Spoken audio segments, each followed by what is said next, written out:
I've got to do something bold. Well, Alan's done that sinister thing. I know I'm going off to do Peter Pan. I don't want to sound like Captain Hook. What the hell am I going to do? And so I racked my brain to come up with some different way of speaking. And there was a teacher at my drama school who was a bully. Just a horrible bully. And he bullied me all the time. Didn't like me, I think, because I was very confident. He liked to be a guru to everyone, and I arrived quite confident. I don't like bullies. And he used to say, Isaacs, you're useless. I don't understand what you were doing. The performance was utterly untruthful. I don't think you'll ever work if you do that kind of thing. And I lost all respect for you. And really, you know, mercilessly. The other students don't like you.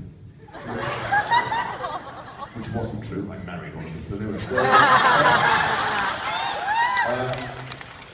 If it was in Utah, I'd say I married 5 of them. But anyway, I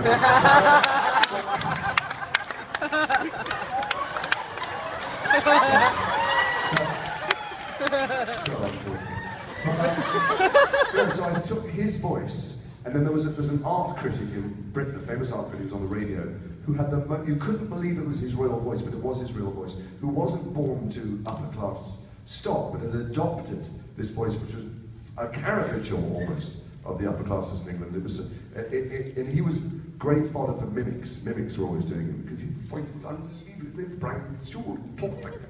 There's nobody in society was born like that. And I thought, if I can combine those two voices, I'll have something. I'll arrive with, say, you've got to hit the ground running in Harry Potter. So I arrived for the first rehearsal, and we did the scene. I can't remember any of the lines from that scene, but I remember that last one I did. But you know, he did whatever Lucius Malfoy's voice is.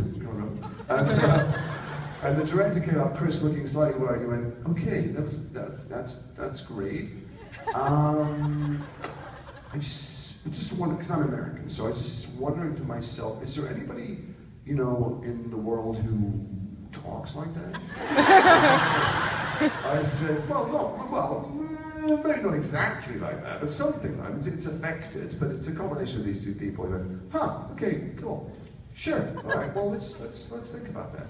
And so I go back to my dressing room, and there's a knock on the door, and it's the producer, David Heyman, who I had known socially a bit. He goes, "Hey Jason, how you doing? Good, how's your first day going?" I said, good. He goes, talking to Chris, and he's a little bit worried about the voice there. What you doing? What's going on with the voice? And I said, I was doing a kind of Brian Sewell thing, a bit more airy. And he went, Jesus. Well, he said, do you think that's going to work? I said, well, I think so, yeah. That's why I came out with it. He goes, okay, well, do you mind if I come to the set and watch when you do it? I went, no, that's the more pressure the better, it's great.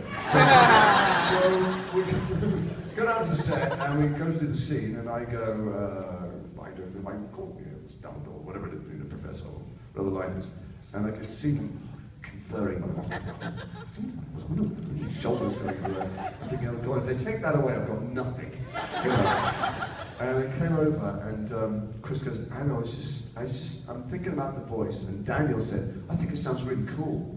And Chris said, it's true. And Chris went, really? He said, yeah, I think people will be trying to do that voice in playgrounds, you know, stuff like that. And Chris goes, okay, cool, let's go with it. So the only thing is, every single take that he directed, which is in number 2, he'd come up afterwards and go, that was awesome, it's great, we got that, got it in the can, let's do one more, and let's just do one more, maybe pull back on the voice like 80, 85, 90%. I don't know which takes he used, but an hour. That's the answer. That's how long the work takes.